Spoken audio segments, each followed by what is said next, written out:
Happy birthday to you. Happy birthday to you. Happy birthday, dear. Whose birthday is it going to be? Here comes one. I bring the children to the Caledonia Early On Center because it's a welcoming place. I have a little turtle. His name is Tiny Tim. Allison greets us at the door, and I really like the way she even asks how I'm doing. When somebody walks into the centre, I just want to make them feel comfortable and happy that they've come to the centre. When Harvey and Denver come to the centre, it's always fun because they come to the door with a welcoming smile. They're so happy to come. I see that they are getting to know the other children that come on a regular basis as well, so they're forming relationships and they're playing well together. I specifically enjoy the conversations that I have with her on a social basis. It's nice for grandmas to get out and to actually have some contact with other people in the community. I love meeting the families. I love the children, the joy in their faces when they come here. The excitement and just watching them learn and grow, it's amazing.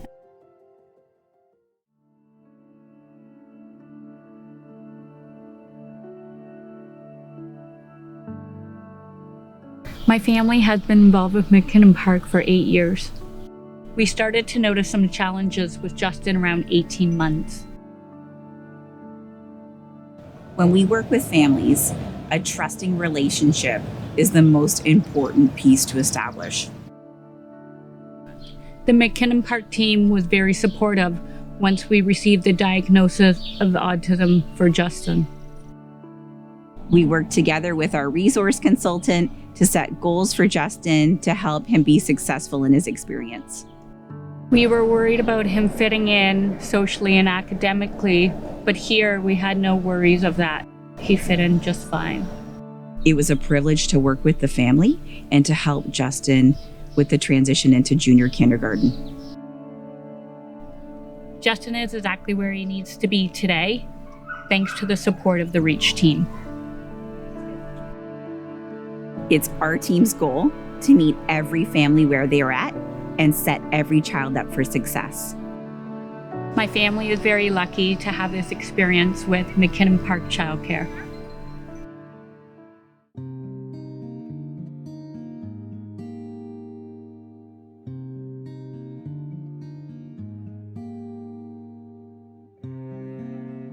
I was on the Youth Advisory Committee at Haldimand Norfolk REACH for 4 years. Jen always made everyone feel like our opinions mattered. She would always give everyone a chance to talk. Everyone's ideas were considered. No one felt stupid for what they had to say. When I started working with the youth, I had done a lot of my homework and I created an agenda that I thought for sure would accommodate the needs of the youth that I was meeting with. I had a wonderful professional space. They all showed up, and lo and behold, what I thought was really important on the agenda, I don't even know if we addressed it that night because that wasn't what was important to them. I stayed in the Youth Advisory Committee for so long because of a few different reasons.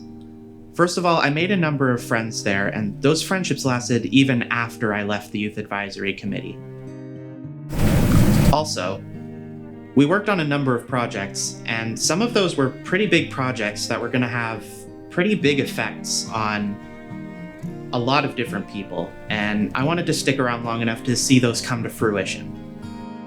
What I thought was important on the agenda, they had completely different ideas. So I really learned that valuing where the youth are coming from, what's important to them is important to them. And I need to listen to them and create a safe environment in which we can work together and find those ideas and kind of go with it. I didn't think they were listening. I would ask a question and I would look around and I would see Perrin spinning in his chair, and honestly I thought the kid was going to take off at one point in time. Maybe he'd never seen a spinny chair before. I would see people on their phones or doodling in their books or stuff, maybe listening to music, and I didn't think people were listening. So I would ask a question and then I would almost get frustrated because I'm an engaging person, and then they would come up with these deep, meaningful answers, and it surprised me every single time. So giving them that safe place, taking away the expectations that you have of the youth, and just allowing them to be who they are was key for me.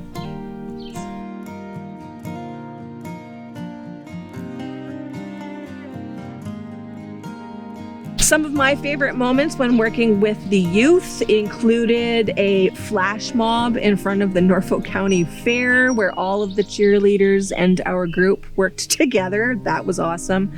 When we went in bullying prevention workshops within the school, so the youth would come right in and do these amazing techniques and these amazing classes with the youth. When we were doing suicide prevention, so hopemore.ca was launched through us, and we were able to come up with some really creative ideas. We visited a lot of AGMs and meetings. We were advised on quite a few different community committees to have input into children's mental health and a variety of different topics. All of those things kind of together were some of my most favorite moments of working with the youth, and those were all youth-led ideas. The calming kits that we created for different agencies as well as the schools, those were right from the youth's heart and the youth's brain, and I just made sure that we could take it and run with it.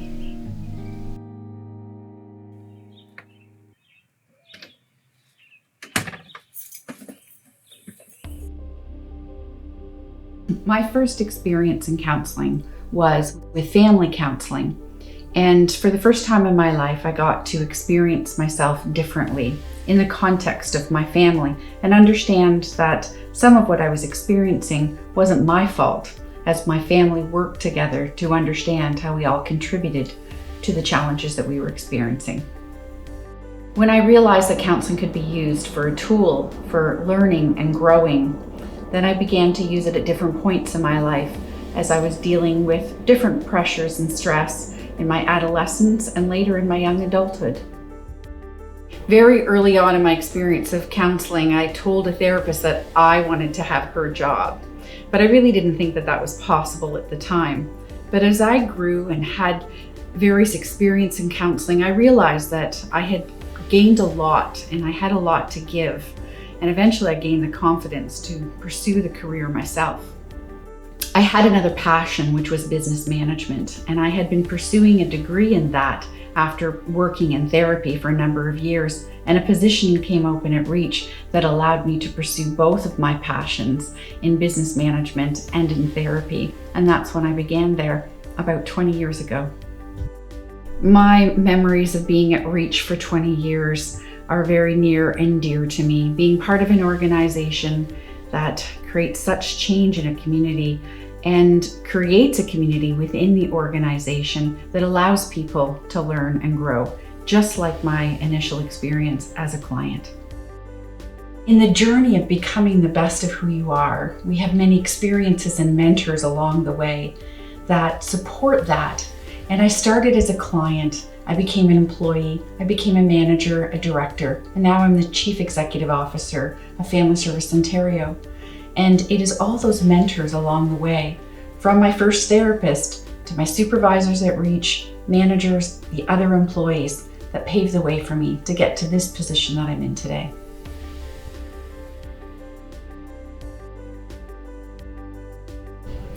I'm not sure where I would be without Reach, but I certainly know I wouldn't be where I'm at today with all the experiences I've had as a client and as an employee.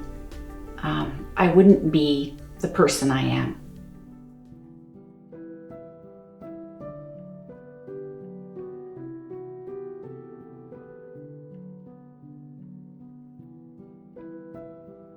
Before Jordy was diagnosed with autism, our first interaction with Reach was through the infant child development services, and they were crucial in helping us to not only navigate the diagnosis process, but implementing services like speech therapy, occupational therapy, autism services, as well as transition to school.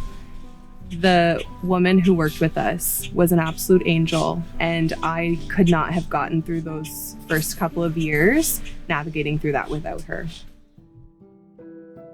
I've met Liz and Ryan and Jordy both at their home and at Reach. Jordy's support team at Reach has been crucial in his early development. They have helped him find his voice, decrease his frustrations, and just increased our whole family's quality of life. Our therapists have developed such a special relationship with Jordy.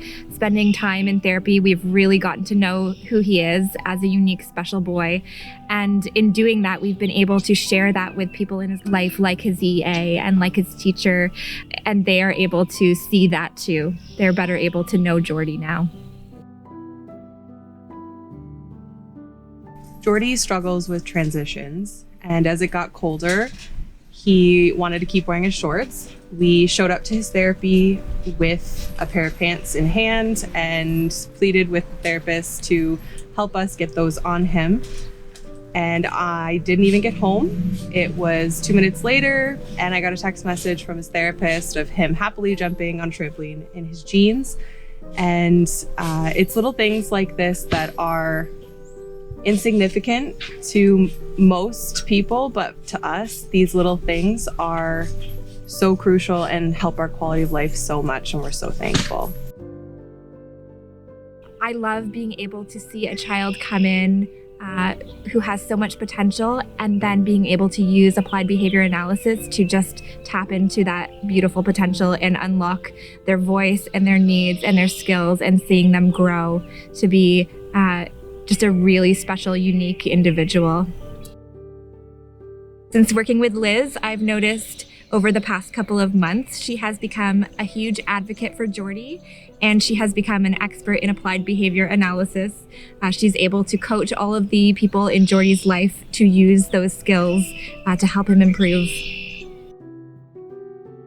Reach has always been there helping us navigate the unknowns, and I have every confidence that moving forward as we go through the next years of Jordy's life with autism and other challenges to come, that Reach will continue to be there for us in the future.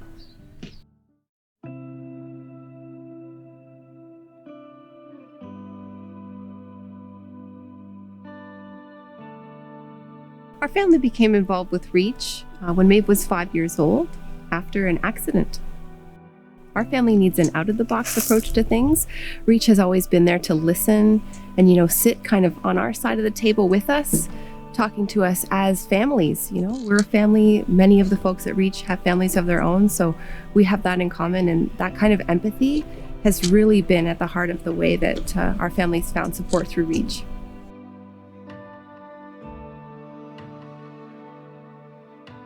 She definitely is Mighty Maeve.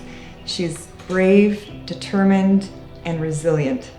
I think my favorite memory of working with Angie so far was how she helped Maeve get into the Nature's Calling Environmental Education Forest School here in Norfolk County. Maeve is a big nature girl, and part of her recovery has been spending time, outdoors. And Angie was absolutely instrumental in making sure our family made that initial contact with the school. When I talked to Gloria about Maeve attending forest school, there's just so much happiness and joy with her being there. I love to see children like Maeve thrive with services that help empower them.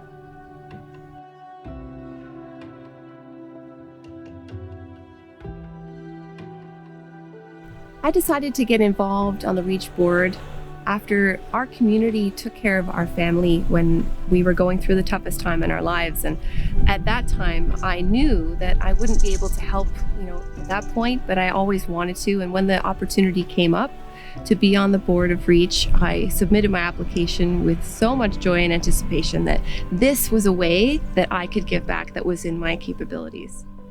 We would love for the community to understand what a resource we want Reach to be for the community. And the most important part about Reach is its people, the people on our team, the people that we serve. At the end of the day, it really is families helping families, and Reach wants to make sure that we can continue to provide that kind of unique support for many years to come.